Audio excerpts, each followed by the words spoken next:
നമസ്കാരം എല്ലാ പ്രിയപ്പെട്ടവർക്കും സ്വാഗതം. ശ്രീലക്ഷ്മി MS ആണ്. ഇന്ന് നമ്മൾ കഥയും കവിതയും ഒക്കെ ആയിട്ടാണ് കേട്ടോ പോകുന്നത് പരിപാടിയിൽ.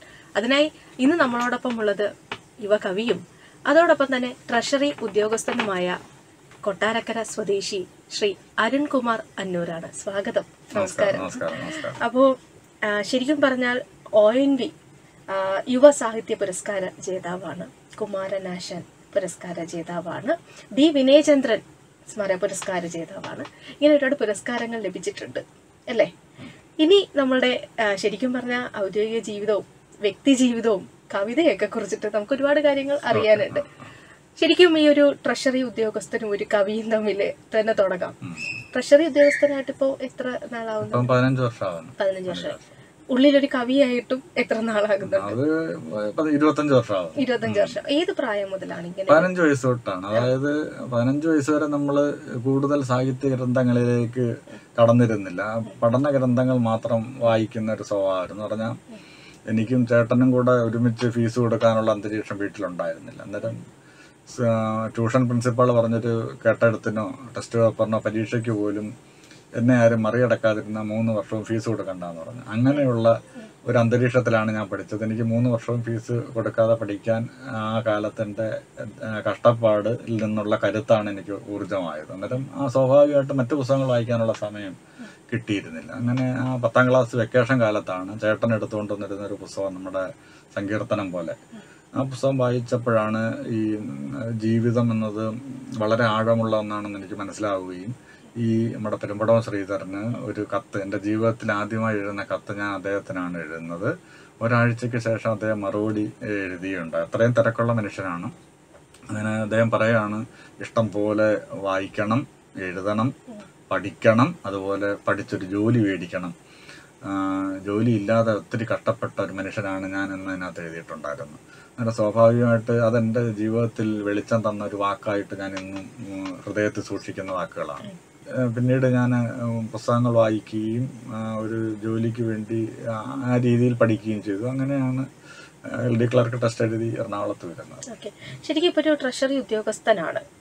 ഈ ഒരു ജോലി ശരിക്കും ഒരു കവി എന്ന നിലയിലൊരു ബുദ്ധിമുട്ടാകുന്നുണ്ടോ? അതോ ശരിക്കും അല്ല, അങ്ങനെ ഒരു നേരത്തെ അദ്ദേഹം പറഞ്ഞതുപോലെ ഈ തൊഴിലുള്ളത് കൊണ്ട് നമുക്ക് ജീവിക്കാൻ പറ്റുന്നു എന്ന് തോന്നുന്നു? കേരളത്തില് കവിത കൊണ്ട് ജീവിക്കാനാവുന്ന അന്തരീക്ഷം ആർക്കും ഇല്ല എന്ന് പറഞ്ഞാൽ, സാഹിത്യകാരന്മാർ നോക്കിയാൽ എല്ലാവരും ഉദ്യോഗസ്ഥരാണ്, മാധ്യമ പ്രവർത്തകരാണ്, അധ്യാപകരാണ്, അങ്ങനത്തുള്ളവരാണ് സാഹിത്യകാരന്മാരിൽ ഭൂരിഭാഗം. കവിത സാഹിത്യം മാത്രം കൊണ്ട് ജീവിക്കുന്നത് വളരെ പ്രയാസകരമായ സംഗതിയാണ്. ഇപ്പം ബഷീറിനെ പോലെയുള്ള ചുരുക്കം ചിലർ മാത്രമാണ് ആ കാലത്തുണ്ടായത്. അപ്പം ട്രഷറിയിൽ നോക്കുമ്പം വളരെ നല്ല സാഹിത്യകാരന്മാരാൽ സമ്പന്നമായ ഒരു വകുപ്പാണ്. ഇപ്പം ബാലേന്ദ്രൻ ചുള്ളിക്കാടുണ്ട്, രാവുണ്ണിമാഷുണ്ട്, K രാജഗോപാൽ സാറുണ്ട്. അങ്ങനെ സാഹിത്യകാരന്മാരുടെ ഒരു നീണ്ട നിര തന്നെ നമ്മുടെ ട്രഷറി വകുപ്പിലുണ്ട്. ഈ ഒരു ട്രഷറി വകുപ്പിലേക്ക് വന്നപ്പോൾ ഉണ്ടായിരുന്ന ഏറ്റവും വലിയൊരു ഗുണം എന്താണ്, അല്ലെങ്കിൽ ഒരു സന്തോഷം എന്താണ് തോന്നിയത്? സ്വാഭാവികമായിട്ടും ഇപ്പൊ വായനയുടെ തുടക്ക കാലത്ത് നമ്മുടെ ബാലേന്ദ്രൻ ചുള്ളിക്കാടിന്റെ 18 കവിതകൾ വായിച്ചപ്പോൾ അതിനകത്ത് ട്രഷറി വകുപ്പിൽ അദ്ദേഹം ജോലി നോക്കുന്നു എന്നൊരു വാചകമുണ്ട്. അന്നേരം സ്വാഭാവികമായിട്ടൊരു 15-16 വയസ്സുള്ള ഒരു ആളെ സംബന്ധിച്ച് അദ്ദേഹത്തിനോടൊപ്പം ഒന്ന് വർക്ക് ചെയ്യണം എന്നൊരു ചുമ്മാ ഒരു ആഗ്രഹം വരികയുണ്ടായി. പക്ഷേ നമ്മുടെ ജീവിതം ഇതുപോലെ ഒത്തിരി യാദൃച്ഛികതകളും ഒക്കെ ചേർന്നാണ്. അന്നേരം സ്വപ്നങ്ങൾക്ക് അവിടെ വളരെ വലിയൊരു പങ്കുണ്ട്. അങ്ങനെയാണ് ഞാൻ എറണാകുളം ജില്ല ഓപ്റ്റ് ചെയ്യുകയും എനിക്ക് ട്രഷറി വകുപ്പിൽ നമ്മളൊന്നും അറിയുന്ന പോലും ഇല്ല, ട്രഷറി വകുപ്പിൽ തന്നെ ജോലി കിട്ടുന്നു. ഒരു സുപ്രഭാതത്തിൽ നമ്മുടെ ബാലേന്ദ്രൻ ചുള്ളിക്കാട് അവിടെ പ്രൊമോഷൻ ട്രാൻസ്ഫർ ആയിട്ട് വരുന്നു. അങ്ങനെ ഞങ്ങൾ പരിചയപ്പെടുന്നു, എൻ്റെ കവിതകളെല്ലാം കാണിക്കുന്നു. അങ്ങനെ അദ്ദേഹം എൻ്റെ ഒരു പുസ്തകം പ്രകാശനം ചെയ്തിട്ടുണ്ട്, ഒരു പുസ്തകത്തിന് അവതാരിക തന്നു. പിന്നെ അദ്ദേഹത്തിൻ്റെ റിട്ടയർമെന്റ് വേദിയിൽ അദ്ദേഹത്തെക്കുറിച്ചുള്ള ഒരു കവിത അവിടെ ഞാൻ അവതരിപ്പിക്കുകയും ചെയ്തു. അന്നേരം അതൊരു സ്വപ്നം പോലെ കഴിഞ്ഞു. ഞാൻ എൻ്റെ ജില്ലയിലേക്ക് തിരിച്ചു വരികയും ചെയ്തു. അതായത് ശരിക്കും വ്യക്തിബന്ധം എങ്ങനെയാണ് അദ്ദേഹമായുള്ള ഒരു വ്യക്തിബന്ധം? വല്ലപ്പോഴും വിളിക്കത്തുള്ളൂ. അങ്ങനെ ആ ഒരു സ്വപ്നം പോലെ കഴിഞ്ഞു. പിന്നെ ഇപ്പൊ ഞങ്ങളങ്ങനെ അത്തരം വല്ലപ്പോഴും തിരക്കുള്ള ആളാണ്. ഇപ്പൊ ഈ നമുക്കറിയാം അദ്ദേഹത്തിനെ പോലെയുള്ള വ്യക്തികൾ ഒരു പക്ഷെ ഒരുപാട് സ്വാധീനമുണ്ടായിരിക്കാം. എത്രത്തോളം മനസ്സിനെ ഇഷ്ടപ്പെടുന്ന കവികൾ മുൻ തലമുറയില് നമ്മൾ അവരോടുള്ള അതായത് അവരെ എല്ലാം ഗുരുക്കന്മാരായി കണ്ടുകൊണ്ടാണ് നമ്മൾ എഴുതുന്നത്. അതേപോലൊരു സ്വാധീനമാണ് നമ്മുടെ മധുസൂദനൻ നായർ സാറ്, കുരീപ്പുഴ ശ്രീകുമാർ സാറ്, നമ്മുടെ ചവറ KS പിള്ള സാർ. അവരൊക്കെ നമ്മുടെ ഗുരുസ്ഥാനത്ത് പിതൃരൂപങ്ങളായിട്ട് ഞാൻ കരുതുന്ന, എൻ്റെ ഇപ്പോൾ ചെറിയൊരു മാനസികമായ വിഷമം വരുമ്പോൾ ഞാൻ ഇപ്പോഴും വിളിക്കുന്ന ഒരാൾ നമ്മുടെ ചവറ KS പിള്ള സാറാണ്. അത് അച്ഛനെ പോലെയുള്ളൊരു മനുഷ്യനാണ്. അതുപോലെ കുരീപ്പുഴ ശ്രീകുമാർ സാറായാലും എൻ്റെ പുസ്തകം പ്രകാശനം ചെയ്തിട്ടുണ്ട്. എനിക്കൊരു പുസ്തകത്തിന് അവതാരി തന്നിട്ടുണ്ട്. എൻ്റെ കൊച്ചുനാൾ തൊട്ട് ഞാൻ കാണുകയും ബഹുമാനിക്കുകയും ആരാധിക്കുകയൊക്കെ ചെയ്യുന്ന ഒരു കവിയാണ്. ഇവരുടെ എല്ലാം ഇപ്പോൾ കടമ്മനിട്ട, അയ്യപ്പണിക്കർ, ONV കുറുപ്പ്, വയലാറ്, അവരുടെ എല്ലാം കവിതകൾ എഴുതിയെടുത്ത് ഹൃദയസ്ഥമാക്കി പഠിച്ച് അതിൻ്റെ ഒരു തണലിൽ നിന്നുകൊണ്ടാണ് നമ്മൾ എഴുതുന്നത്. അന്നേരം സ്വാഭാവികമായിട്ട് കുട്ടിക്കാലത്ത് ഈ മാതൃകകൾ നമ്മൾക്ക് വളരെ സഹായം ചെയ്യും. കുറെ കഴിഞ്ഞ് നമ്മൾ സ്വയം നമ്മുടേതായ ഒരു വ്യക്തിത്വത്തിലേക്ക് കവിതയിൽ വരികയും ചെയ്യും. ഈ ONV പുരസ്കാരം, യുവസാഹിത്യ പുരസ്കാരം ലഭിച്ചത് ഏത് പുസ്തകത്തിനാണ്? അത് നമ്മുടെ ഈ കലിനളൻ എന്ന പുസ്തകത്തിനാണ്. കലിനളൻ ആദ്യ പുരസ്കാരം കിട്ടുന്നത് വിനയേന്ദ്ര സാറിന്റെ പേരിലുള്ള ആദ്യ പുരസ്കാരം കലിനളനാണ് കിട്ടുന്നത്. ഒരു പക്ഷേ ജീവിതത്തിന്റെ ഒരു നിരാശയിൽപ്പെട്ടൊക്കെ ഇരുന്നൊരവസരത്തിലാണ് എന്നെ എൻ്റെ രക്ഷിക്കുന്ന തരത്തിലാണ് ഈ ഒരു എന്ന് പറഞ്ഞാൽ അത് കുറച്ചേറെ പേരിലേക്ക് എൻ്റെ കവിതകൾ എത്തിക്കുകയും ഇങ്ങനെ ഒരു എഴുത്തുകാരനുണ്ട് എന്നുള്ള തരത്തിൽ എന്ന് പറഞ്ഞാൽ കുറച്ച് പേർ കൂടി നമ്മളെ അറിയാൻ അത് സഹായകമായി. അത് മാത്രമല്ല ONV കുറുപ്പ് സാറിനെ പോലെയുള്ള വലിയ ഒരു കവിതയിലെ വലിയൊരു ഇതിഹാസമാണ് അദ്ദേഹം. അദ്ദേഹത്തിൻ്റെ പേരിലൊരു പുരസ്കാരം കിട്ടുക എന്നത് എൻ്റെ ജീവിതത്തിൻ്റെ കവിതാ ജീവിതത്തിൻ്റെ വലിയൊരു എന്താ പറയുന്ന സന്തോഷമായിട്ട് ഞാൻ കരുതുകയാണ്. ഞാൻ ഈ പരിപാടിയിൽ തുടക്കം തന്നെ പറഞ്ഞു, ഇനി ഇന്നത്തെ ഈ ഒരു പരിപാടിയിൽ നമ്മൾ കവിതയും കഥയൊക്കെ ആയിട്ട് പോവാന്ന് പറഞ്ഞു. നമുക്കൊരു കവിത കേട്ടാലും അല്ലേ? സൂര്യഗീതം, ബാലചന്ദ്രൻ ചുള്ളിക്കാടൻ. ഗഗനമണ്ഡലം ചുടലപ്പറമ്പുപോൽ ഗ്രീഷ്മരാശിയിൽ വെന്തു നിന്നിടവേ, ഭ്രമണചക്രത്തിൽ നിന്നും തെറിച്ചു നീ വ്രണിത ചിത്തനായി വന്നതെന്തിനീ ഭൂമിയിൽ.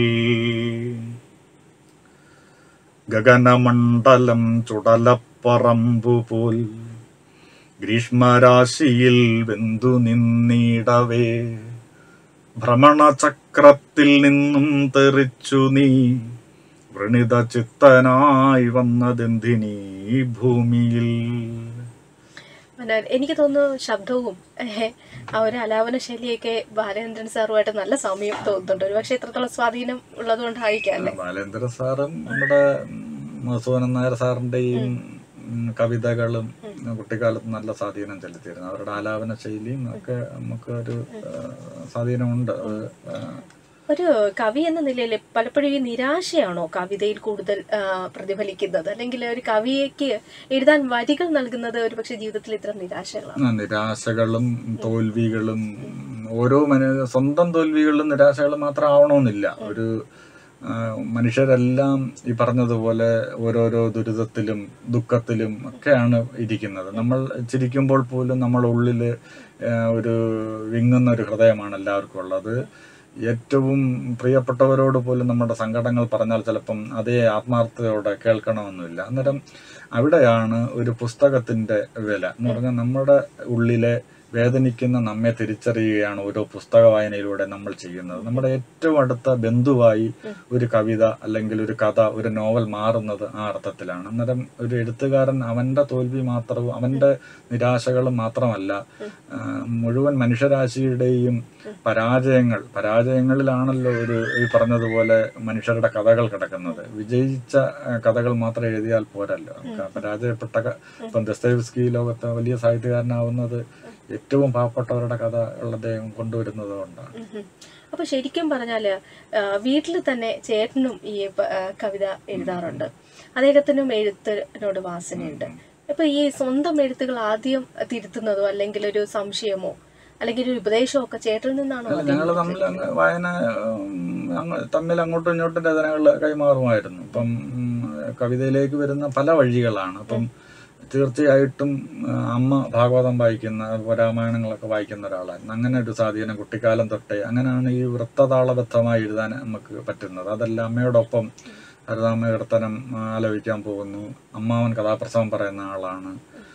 വീടിനടുത്ത് ഒരു സുഹൃത്തുണ്ടായിരുന്നു, അദ്ദേഹം നല്ല വായനക്കാരനായിരുന്നു. അതേപോലെ ചേട്ടൻ നല്ല വായനക്കാരനാണ്. ഇങ്ങനെ വായനയുടെ ഒരു അന്തരീക്ഷം കുട്ടിക്കാലത്തൊട്ട് തന്നെ ഉണ്ട്. അന്നേരം ഇവരോടെല്ലാം നമ്മൾ കുട്ടിക്കാലത്തൊട്ട് തന്നെ ഇത്തരം കാര്യങ്ങൾ ചർച്ച ചെയ്ത് തന്നെയാണ് വരുന്നത്. അതൊക്കെ ഈ പറഞ്ഞതുപോലെ നമ്മുടെ ഈ ഹൃദയത്തിലെ വിഷമങ്ങൾ അല്ലെങ്കിൽ സ്വപ്നങ്ങൾ, സങ്കല്പങ്ങൾ, ഓർമ്മകൾ അവയെല്ലാം അക്ഷരവൽക്കരിക്കുന്നതിലൂടെ നമുക്ക് വലിയൊരു ആശ്വാസമാണ് ലഭിക്കുന്നത്. ഓക്കെ, ശരിക്കും ഇപ്പോൾ ട്രഷറി ഉദ്യോഗസ്ഥനും ഒരു കവിയും എന്ന നിലയിൽ എഴുതാനുള്ള സമയം എങ്ങനെ ലഭിക്കും? വളരെയധികം തിരക്കുള്ളൊരു തൊഴിൽ. തീർച്ചയായിട്ടും നമ്മുടെ ഈ എപ്പോഴും നമ്മളുടെ ചിന്ത ഈ കവിതകളും ഈ ഓർമ്മകളൊക്കെ ആയിരിക്കും. അന്നേരം ഈ എഴുതുന്ന നേരം കുറച്ച് നേരം മതി, കവിത എഴുതാൻ കുറച്ച്. പക്ഷെ നമ്മൾ യാത്ര ചെയ്യുന്ന വേളകളിൽ ഒരു ചെറിയൊരു ആശയം മനസ്സിൽ വരികയും അത് 1-2 ദിവസം അല്ലെങ്കിൽ 3-4 ദിവസത്തിനുള്ളിൽ ഒരു കവിതയിലേക്ക് വരിക. എഴുതാൻ ഒരു 5-6 മിനിറ്റ് മതി. പക്ഷെ അതിന്റെ ഒരു ആശയത്തെ നമ്മൾ മനസ്സിൽ കൊള്ളാനുള്ള താമസമാണ് വേണ്ടത്. ഈ ബാലസാഹിത്യ കൃതികളും ചെയ്തിട്ടുണ്ടല്ലോ, കുട്ടിക്കാലം.com അല്ലെ? അതുപോലെ തന്നെ എന്താണ് പള്ളിക്കൂട പാട്ടുകൾ, അതിങ്ങനെ ചെയ്തിട്ടുണ്ട്. അത് നമ്മൾ സ്കൂളുകളിലൊക്കെ പോകുമ്പോൾ നമ്മൾ വലിയ പ്രഭാഷണം നടത്തുന്നത് കൊച്ചുങ്ങളെ സംബന്ധിച്ച് വളരെ ഒരു നല്ല കാര്യമല്ലല്ലോ. അന്നേരം അവർക്ക് മനസ്സിലാകേണ്ട കാര്യങ്ങൾ കുറച്ച് രസകരമായ പാട്ടുകളായിട്ട് എഴുതി അങ്ങനെ എറണാകുളത്തിരുന്നപ്പോഴാണ്, എറണാകുളം ജില്ലാ ലൈബ്രറി കൗൺസിലാണ് ആദ്യമായിട്ട് എൻ്റെ കുട്ടിക്കാലം.com എന്ന് പറഞ്ഞ ഒരു കുഞ്ഞു പുസ്തകം കുട്ടിപ്പാട്ടുകൾ ചെയ്യുന്നത്. അതിനുശേഷം എഴുതിയ പുസ്തകങ്ങളാണ് അത്. അന്നേരം സ്കൂളുകളിൽ പോകുമ്പോൾ അവരുടെ വിനോദവും വിജ്ഞാനവും പകരുന്ന തരത്തിലുള്ള പാട്ടുകളാണ് അതിനകത്ത് ഞാൻ ഉൾപ്പെടുത്തിയിരിക്കുന്നത്. ഇപ്പൊ ഇനി അടുത്തൊരു കവിത ഏതാണ് നമുക്ക് വേണ്ടി? അത് നമുക്ക് ഈ കവിതയിൽ ഞാൻ ഇപ്പം പറഞ്ഞുകൊണ്ടിരിക്കുന്ന കാര്യങ്ങളാണ്. ഈ നമ്മളുടെ ഈ ലോകം മനുഷ്യന് വേണ്ടി മാത്രമല്ല കറങ്ങുന്നത്. മൃഗങ്ങള്, പക്ഷികള്, പുല്ലുകൾ, സസ്യങ്ങൾ, അങ്ങനെ എല്ലാവർക്കും വേണ്ടിയുള്ള ഒരു ലോകത്താണ് നമ്മൾ ജീവിക്കുന്നത്. അന്നേരം ഈ ഭൂമുഖത്തെ പൂമുഖമാക്കാനാണ് ഓരോ കവിയും സ്വപ്നം കാണുന്നത് എന്ന് പറഞ്ഞാൽ ഒരു നല്ല ലോകം ഉണ്ടായി കാണാൻ. അന്നേരം അങ്ങനെയുള്ള ഒരു കവിത നമുക്കൊന്ന് പറയാം. ഭൂമുഖം പൂമുഖമാകുന്നതെപ്പോൾ, ഇവിടെയൊരു പുല്ലിനും പുഴുവിനും പൂവിനും സമമാണു നീതിയെന്നറിയുന്ന വേളയിൽ മനുജന്റെ ആർത്തികൾക്കായല്ല മണ്ണിന്റെ പുണ്യോദയങ്ങളെന്നോർക്കുന്ന വേളയിൽ ഒന്നിച്ചു തുഴയുവാൻ വന്നവർ നമ്മുടെ ഭിന്നിപ്പിനർത്ഥമില്ലെന്നറിയുമ്പോൾ അതിജീവനത്തിന്റെ ആരണ്യപാതയിൽ നാം തനിച്ചല്ലെന്ന നേരുണരുമ്പോൾ ഭൂമുഖം പൂമുഖമായിടാം. തിങ്കളും താരവും മഞ്ഞും കിനാക്കളും മഴവില്ലുപാളിയും കല്ലും മരങ്ങളും മാംസവും രക്തവും ശൈത്യവും ഗ്രീഷ്മവും ഒരു ജീവിതത്തിന്റെ ഇഴകളെന്നറിയവേ ഭൂമുഖം പൂമുഖമായിടാം. മൃത്യു നീട്ടും കൊടും കാഗോളമൊക്കെയും കോരിക്കുടിച്ചു നാം അമൃതമായി മാറ്റവേ ഏകത്വമെന്ന ബോധത്തിന്റെ താളത്തിൽ ലോകത്തിലുണ്മകൾ പുഷ്പിച്ചുണരവേ ഭൂമുഖം പൂമുഖമായിടാം. മാനസം പൂവനമായിടാം. മനോഹരം. നമ്മളെ ബാലസാഹിത്യ കൃതികളും കവിതകളും അല്ലാതെ ഒരു കഥാസമാഹാരം ഉണ്ടല്ലേ, കഥകളുടെ പെട്ടകം എന്നുള്ള, അതിനെ കുറിച്ചുള്ള ഒരു പുസ്തകമാണത്. ഒരു പുസ്തകം, അതിനകത്ത് ദിഗംബരം എന്നൊരു കഥയുണ്ട്. അതിനകത്ത് കുറച്ച് പുരസ്കാരങ്ങളൊക്കെ കിട്ടിയ കഥയാണ്. അതേപോലെ കഥകളെ കുറിച്ച് പറയുമ്പം NG യൂണിയന്റെ 60ാം സംസ്ഥാന സമ്മേളനത്തിൽ 2ാം സമ്മാനവും ഇപ്പം നടന്ന 60ാം സംസ്ഥാന സമ്മേളനത്തിൽ 3ാം സമ്മാനവും കഥയ്ക്ക് ചെറിയ സമ്മാനങ്ങളായാലും ഒരു ജീവിതത്തിൽ സന്തോഷം നൽകുന്ന കാര്യമാണ്. കഥകള് ഒരുപക്ഷെ കവിതയിലേക്ക് ഒതുക്കാനാവാത്ത ചില ആശയങ്ങൾ കഥയുടെ പ്രതലത്തിലേക്ക് മാറുകയാണ് ചെയ്യുന്നത്. അന്നേരം കഥയും എല്ലാം നമ്മൾ വായിക്കുമല്ലോ. നമ്മുടെ ജീവിതത്തിന്റെ ഭാഗമായിട്ട് കഥയും കവിതയും നോവലും എല്ലാം നമ്മൾ വായിക്കും സ്വാഭാവികമായിട്ട് ചില ആശയങ്ങൾ കഥയിലേക്ക് മാറും. അപ്പോ ശരിക്കും പറഞ്ഞാൽ ഇപ്പോഴത്തെ പുതിയ പുസ്തകത്തിന്റെ വിശേഷങ്ങൾ കൂടി. പുതിയ പുസ്തകം നമ്മുടെ പ്രണയത്തെ കുറിച്ചുള്ള ഒരു പുസ്തകമാണ്. പ്രണയത്തിന്റെ പരമാനന്ദ ഗീതം എന്നാണ് പുസ്തകത്തിന്റെ പേര്. നമ്മുടെ ഡോക്ടർ കെ ജയകുമാർ IAS സാറാണ് അതിന് അവതാരിക്കുന്നത്. കോഴിക്കോട്ടുള്ള ഇൻസൈറ്റ് പബ്ലിക്കാണ് അത് ചെയ്യുന്നത്. 1 മാസത്തിനുള്ളിൽ അത് ഇറങ്ങുമെന്നാണ്. അവസാനം ഇറങ്ങിയ പുസ്തകം നമ്മുടെ ചെറുമന്റെ പാട്ട്, അത് ചിന്താ പബ്ലിക്കേഷൻസ് ആണ് പ്രസിദ്ധീകരിച്ചത്. അതിന് ചെറിയൊരു പുരസ്കാരം നമ്മുടെ സുഹറ പടിപ്പുര കവിതാ പുരസ്കാരം 2024 കഴിഞ്ഞ മാസം അത് കിട്ടുകയുണ്ടായി. അത് ചെറുമന്റെ പാട്ട് ഈ 2-3-4 വർഷങ്ങൾക്കുള്ളിൽ എഴുതിയ കവിതകളുടെ ഒരു നമ്മുടെ കവിതയിലെല്ലാം മനുഷ്യരെയും പ്രകൃതിയെയും എല്ലാം ഒന്നു ചേർക്കുന്ന ഒരു ആശയമാണ് കൊണ്ടുവരാൻ ആഗ്രഹിക്കുന്നത്. ഇതിനകത്ത് അയൽക്കാരൻ എന്നൊരു കവിതയില് അതാണ് ഞാൻ ഉദ്ദേശിക്കുന്നത്. അയൽക്കാര നിനക്കായി ഞാൻ ഒരു ഗാനം പകർന്നിടാം, ഒരു നാളും നിലയ്ക്കാത്ത സ്മരണ തന്നടയാളം. നിൻ ജാതി എന്തെന്നറിയില്ല, മതമേതെന്നറിയില്ല, സോദരത്വം പകരുന്നോരാൽമരം നീ എനിക്കെന്നും. ചിതകത്ത് കഴിഞ്ഞാലും തീരുകില്ല ബന്ധങ്ങൾ, ദേഹി വിട്ടു പിരിഞ്ഞാലും അകലില്ല സൗഹൃദങ്ങൾ. മാനവത്വമുറപ്പിക്കാൻ സ്നേഹമെന്നൊരു മന്ത്രമോദാം, സഹജമായ നന്മ നമ്മിൽ നാളമായി ജ്വലിക്കട്ടെ. അപ്പൊ ശരിക്കും നമ്മള് കവിതയും കഥകളും ഒക്കെ ആയിട്ട് പോയി. എഴുത്ത് സത്യം പറഞ്ഞാൽ എനിക്ക് തോന്നുന്നു കവിത എന്ന് പറയുന്നത് ഇന്നും നമ്മുടെ മലയാളികൾക്ക് ഈ കഥാപ്രസംഗവും കവിതയും നാടകവും ഒക്കെ വളരെയധികം ഹരമുള്ളൊരു കാര്യമാണ്. ഇങ്ങനെ കേട്ടുകൊണ്ടേയിരിക്കും. ഇതിനിടയിൽ നമ്മൾ പറഞ്ഞു നേരെ നിരാശ അനുഭവിച്ചിരുന്ന ഒരു സമയമുണ്ട്. അതിൽ കലിനളൻ അല്ലേ, അതിന്റെ വിശേഷം കൂടെ എന്ന് പറയാം, ആ ഒരു കവിതാ സമാഹാരത്തെ. കലിനളൻ ഈ പറഞ്ഞതുപോലെ എന്റെ ജീവിതത്തിൽ ഒരു വെളിച്ചം നൽകിയ പുസ്തകമാണ്. നമ്മുടെ ചവറ കേസുള്ള സാറാണ് അതിനൊരു അവതാരിക തന്നത്. അതിനാണ് ഞാൻ പറഞ്ഞല്ലോ DV വിനേന്ദ്രൻ പുരസ്കാരവും NV കുറുപ്പിന്റെ സാറിന്റെ പുരസ്കാരവും കിട്ടിയത്. ഒരു കോവിഡ് കാലമൊക്കെ ആയിരുന്നു അത്. അന്ന് എല്ലാവരും ഒരു മാനസിക സംഘർഷത്തിലൂടെ കടന്നുപോയ കാലം കൂടിയാണല്ലോ. അന്നേരം സ്വാഭാവിക ഒരു എഴുത്തുകാരൻ എന്ന രീതിയിൽ അത് അത്രയും മാനസികമായ വിഷമങ്ങളിലൂടെ കടന്നുപോയ ഘട്ടമാണ്. അതിനെല്ലാം അതിജീവിക്കാൻ ആ ഒരു സുഹൃത്തുക്കളുടെ സ്നേഹങ്ങളും എല്ലാം ആ കാലത്ത് വളരെ നിർണായകമായിട്ടുണ്ട്. അതിൽ ഒരു അത് മാത്രമല്ല നമ്മുടെ കൊല്ലത്തിന്റെ 75ാം പിറന്നാൾ കൂടിയാണ് നമ്മളിന്ന് ഈ അന്നേരം സ്വാഭാവികമായിട്ട് കലാകാരന്മാർ സമ്പന്നമായ ഒരു നാടാണ് നമ്മുടെ ONV കുറുപ്പ് സാറ്, തിരുനെല്ലൂര്, ചവറ കേസുള്ള സാറ്, കുരിപ്പുഴ, സാംബശിവനെ പോലെയുള്ള, DV വിനേന്ദ്ര സാറിനെ പോലെയുള്ള. അന്നേരം അവരുടെ ഒരു തായ് വഴിയിൽ ഇങ്ങനെ അറ്റത്ത് നിൽക്കുന്ന ഒരാളെന്ന രീതിയിൽ, സത്യത്തിൽ കലാകുടുംബത്തിലെ ഒരാളെന്ന രീതിയിൽ സന്തോഷവും അഭിമാനവും തോന്നുന്നു. കലിനളൻ എന്നൊരു കവിതയിൽ നിന്നുള്ള 2 വരിയും കൂടെ പാടി. അതെ, അത് ആ ഒരു വരിയോടുകൂടി നമുക്ക് ഈ പരിപാടി ശരിക്കും വൈൻഡപ്പ് ചെയ്യാനുള്ള സമയമാവുകയാണ്. അപ്പൊ ഇത്രയും നേരം നമ്മളോടൊപ്പം ഉണ്ടായിരുന്നത് ശ്രീ അരുൺകുമാർ അന്നൂറാണ്. കവിയും ട്രഷറി ഉദ്യോഗസ്ഥനുമാണ്. പരിപാടി ഒന്ന് വൈൻഡപ്പ് ചെയ്യുന്നതിന് മുമ്പ് കുടുംബം കൂടെ ഒന്ന് പരിചയപ്പെടുത്താം. അതിനുശേഷം നമുക്ക് കലിനളനിലെ 2 വരിയും ഒന്ന് കേൾക്കണം. ഭാര്യ ആതിര വിയർ, അവളും കഥകളും കവിതകളൊക്കെ എഴുതുന്ന ആളാണ്. പിന്നെ 2 മക്കള്, മൂത്ത മകൻ മൈത്രേയൻ, ഇളയാള് ചിന്മയ. നല്ല പേര്. പഠിക്കുകയാണ്. മോൻ 2ാം ക്ലാസ്സിൽ പഠിക്കുന്നു, മോള് 2 വയസ്സേ. ഇവിടെ നമ്മളോടൊപ്പം ഉണ്ട് കേട്ടോ, വെളിയിൽ ഇങ്ങനെ തുള്ളിച്ചാടി ഇരിപ്പുണ്ട്. എന്തായാലും ഇനി നമുക്ക് കലിനളൻ എന്ന ആ കവിത 2 വരിയും കൂടെ നമുക്ക് കേൾക്കാം. അപ്പോൾ അതോടൊപ്പം തന്നെ കമന്റ് റേഡിയോ ഇവന്റ്സിന്റെ നന്ദി അറിയിക്കാൻ ഇത്രയും സമയം ഞങ്ങൾക്ക് വേണ്ടി. നിങ്ങൾക്ക് അതിന്റെ ഒരു നന്ദി അറിയിക്കണം. നമ്മുടെ മനസ്സിലുള്ള കാര്യങ്ങളൊക്കെ, കവിതയെ കുറിച്ചുള്ള കാര്യങ്ങളൊക്കെ പറയാനൊരു അവസരം തന്നതിന് റേഡിയോ ബൻസീകരണം അവതാരകയായ ശ്രീലക്ഷ്മിക്കും നന്ദി പറയുന്നു. കലിനളൻ. വിഷാദങ്ങൾ പോലും വിനോദങ്ങളാകും, വിപത്തിന്റെ കാലം വരുന്നുണ്ടു കേട്ടു.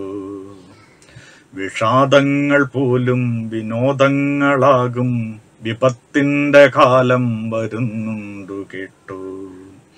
വികാരങ്ങൾ തോറും വിഷം ചീറ്റി നിൽക്കും നിരത്തിന്റെ പാടം ക്ഷണിപ്പ നിൽപ്പുണ്ടു കേട്ടു. വെയിൽ ചില്ല തോറും തിളയ്ക്കുന്നു സൂര്യൻ, ഭയത്തിന്റെ ചോട്ടിൽ പനിക്കുന്നു ഭൂമി.